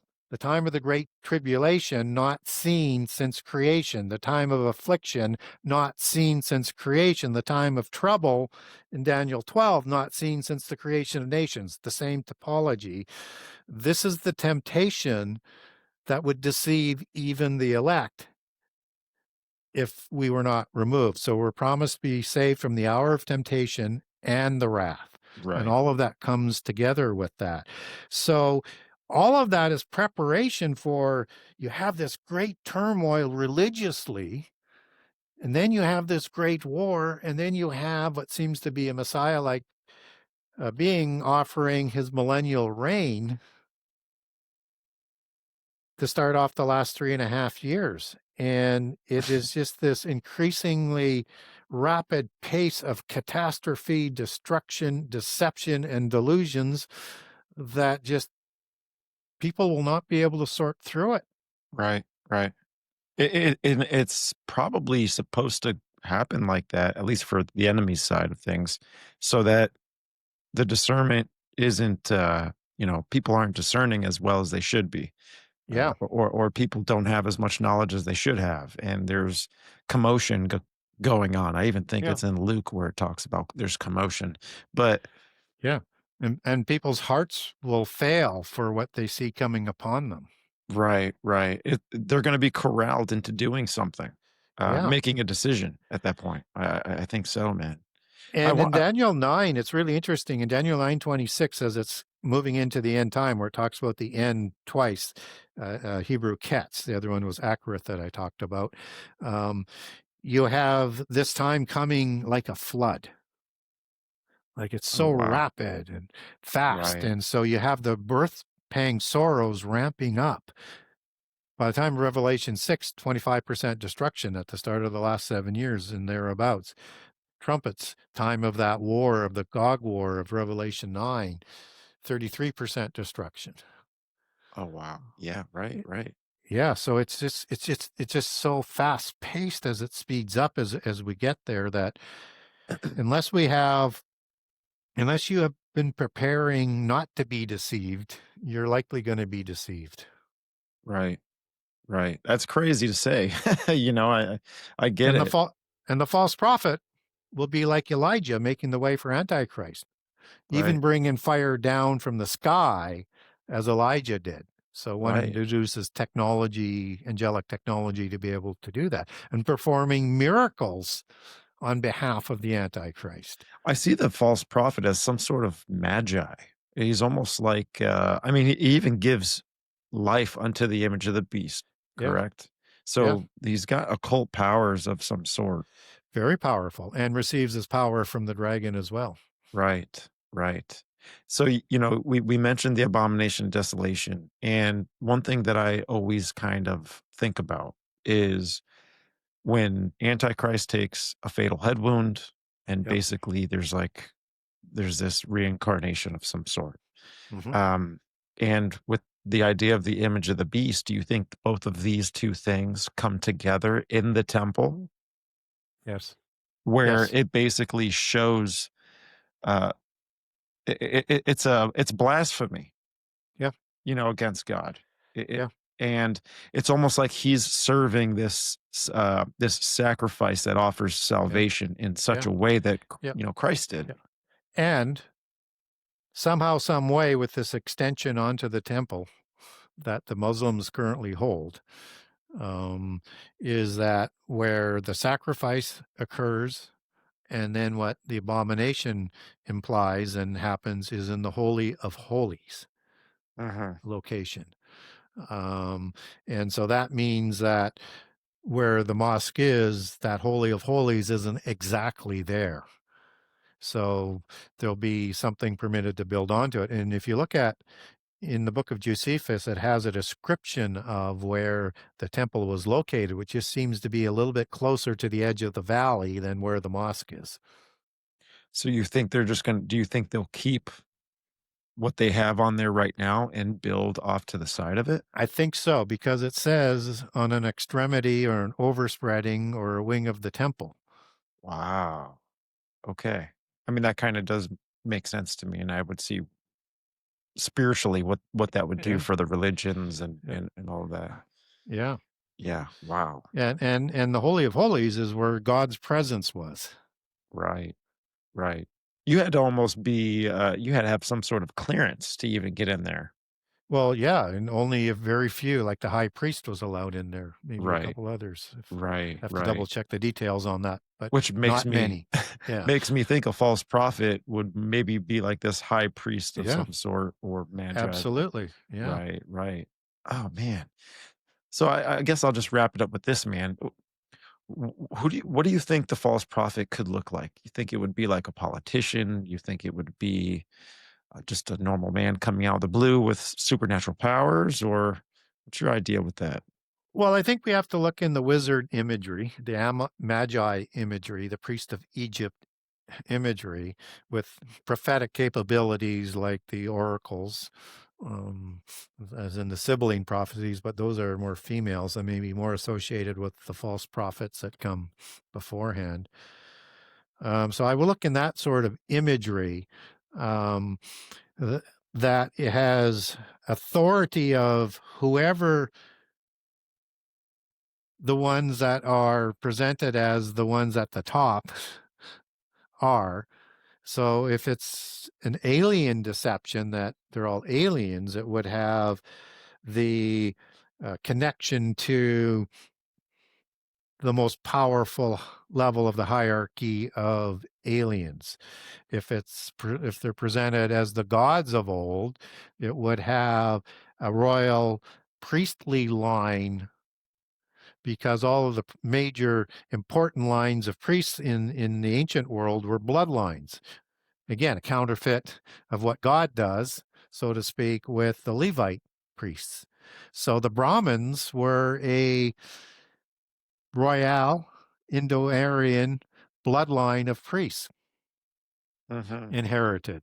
And so I would expect that type of sort of connection. So not just to however the higher level of beings are presented, but a bloodline genetic connection back to them, and also able to converse with them whenever they want, and the full power that's presented to them. Um, I'm reticent to say they're going to be completely described as aliens.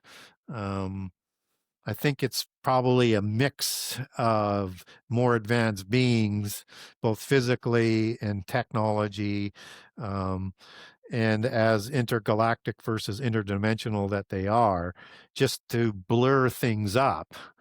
But I don't see it straight as it's the flying saucer people that are going to be doing it. They're physical beings that are more part of the physical hierarchy, not the invisible ones. And certainly by the time when the pit prison is open, we're going to see significantly more angels interacting. And at Revelation 12, at the midpoint, when Antichrist comes to power, there's war in heaven, and all of the fallen angels are cast down to the earth for the last 3.5 years. So there's going to have to be, at that point in time, some sort of very close connection between false prophet, Antichrist, and these angels that lose the war and come down and are completely sort of visible. But, once people take the mark of the beast, they don't really care. They've got you. Right. You are going to the lake of fire. Yep. It will be your options, or go with us, and maybe we can win this war.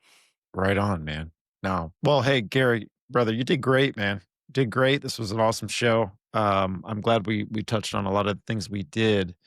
And again, thank you for the opportunity to have a conversation with me and to give me your time. Can you please just let everyone know who's still hanging out with us where they can support you the most? Yeah, so for people who are looking to get a hold of me, is to be patient, but go through my website. I am running a few months behind on answering emails. It's probably 3 months at least right now behind as I continue to pour in. So be patient. But that's where you can find me, contact me. Also, um, get a better look at my 2 books in terms of the content and table of contents in there. I guarantee you just reading the table of contents is going to get your interest, let alone some of the excerpts. And they are small drops in the bucket, even though they're generous as to how much information are in the books. So, and you can also purchase a copy from me from the website. By page 1 is book 1. By page 2 is book 2. By page 3 is the bundling. If you want to get a copy of each or multiple copies of a mix, you can get multiple copies of the same one just off of the page 1 for book 1, by page 2 for book 2, but you can't bundle off of those pages. And you can also connect directly from that website over to Amazon.com, Amazon.ca, and BarnesandNoble.com to get the printed version. And also directly over from the website for the Kindle versions, for both books 1 and book 2, and that's only at Amazon. And also the Audible versions have a link over there as well, to Amazon and under Amazon Audible. And that's the only way I tend to accept money is so if people are wanting to support me, like what I say, you buy my books, because I do not accept donations. And so that's the easiest, fastest way to find out more about me and my books. And I also have some videos up there. Mostly, there's one that is about 10 years old, but it's holding up well. It's the first video that I did with John Pounders from the Now UCTV group of people, and I went through book 1. It's done very well. And then there's another one that's got a 2-hour section on each of the sections. And the host is asking tough questions, which is what we wanted. And we're talking about what's in the section and as those questions are related. So it walks through each of the 2 books and sections and gives you a better feel for the information that you probably will want to get your hands on. That's awesome, man. Yeah, I did. I saw the episode that John posted with you guys. I was able to have the opportunity to go on there and talk with him as well about some of the things I got into. Yeah. I've been inspired by many people, man, to just start doing research and really Yeah. get the voice out there, get the information out there for people to take for themselves. And I'm not saying to listen to every single thing that I say, but just take what you can and put it in your basket and go about your journey because it's a journey, Yeah. man. And go verify what we say. Exactly, man. But hey, folks, Yeah. it is holiday season. Be sure to try and get you a copy of the work that Gary has done. It's something that has motivated me and inspired me, and has enlightened me to a bunch of new things, and a lot of great information in those books, man. And it's years of research in the palms of your hand. Yeah. So I appreciate you, man. Thank you so much for coming on this show.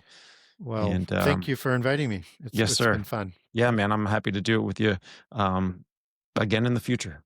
But hey, God bless you, man. And thank you again very much. And I hope to see you again soon. Sounds good. All right. All right, everybody. We're going to get ready to go into the next segment. Gary Wayne, everybody. Right. Biblical Hitman debrief. Gary Wayne, brother, it's a pleasure having you on. It's always a lot of fun. And I can't tell you how much of an awesome opportunity it is to, have a relationship with Mr. Gary Wayne and to just have him on and to talk about the research he's getting into. And this episode was really into a lot of biblical prophecy, and obviously, when it comes to eschatology, really, it's just what you want to choose to to believe in it at that point. But there's really so much to the things that we covered and what we got into conversation about. There's you can't deny the fact that really these these people, these elites, these bloodlines, right? And we get into the bloodlines. We talk about all this stuff. They believe in a world teacher that is coming, and they believe in a Maitreya that is to arrive on the scene and to perform these supernatural abilities, which the Bible does talk about that Antichrist will have the power to do, but not only Antichrist, but also false prophet as well. And also, when you get into Matthew 24, it also talks about, false Christs and prophets shall rise and doing many signs and wonders. So there's a lot of players into this whole entire scene. And, the Maitreya thing is wild. And real quick, before I get into the deeper part of this debrief, I am so tired after this week. And I know that I haven't posted anything in 3 days. And that's because I've been working. I've worked 96 hours in the past 4.5 days. If you can maybe wrap your head around that. And I'm not over here saying, look at me or, hey, big deal. I've done it too. I'm just tired. I'm just saying that's why maybe my voice is a little shot. That's why I'm maybe not as energetic with the show that as I usually perform. But I'm tired. I'm trying to wrap up a lot of things that I got going on outside of these walls, outside of the camera angle, and the things that you folks really don't know what I'm going through and why I got to do this and I got to work and all this kind of stuff. But the Lord is providing. And at the end of the day, man, all glory to God. And I thank God for everything. I thank God for the show. I thank God for providing the guests that want to come on the show. I thank God for giving me the motivation and the strength to keep performing the show and to keep it moving forward. And also, I thank God for the supporters of the show. I thank God for the audience. I thank God for you, uh, the people listening or watching. It really makes this a wonderful experience. And it also just has brought in a lot of awesome people into my life. And I'm very thankful for it. So I just wanted to kind of say that out there and get that across to you folks. But we got into the Nephilim, man, in the end days, the Oiketerians. That's kind of wild. That whole concept to be able to, how I think of this is, again, I think of things like in illustration, which I always talk about movies when I illustrate some of my thoughts. It's like the movie I, Robot. We got into the queen bee, we got into the hive mind concept.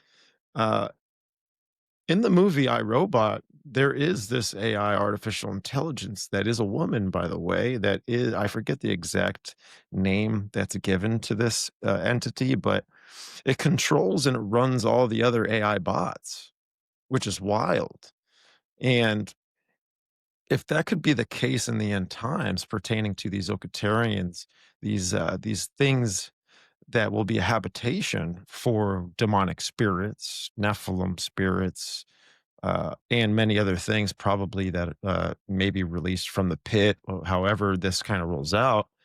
It's a wild concept, but when we're looking at the world today, we can see that this is where we're moving. We're moving to artificial intelligence being everywhere. If anything, it's probably going to govern us one day.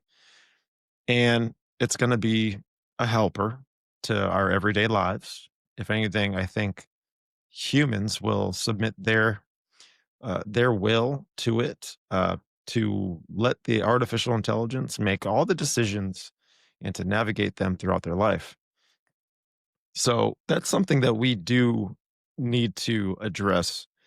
I don't think that the pushback will do anything about this. I think it's just a part of prophecy. I think it's a part of the nature of the beast system, and this is what we've got to, in a way, accept. But we don't have to consent over to all of this stuff really moving forward.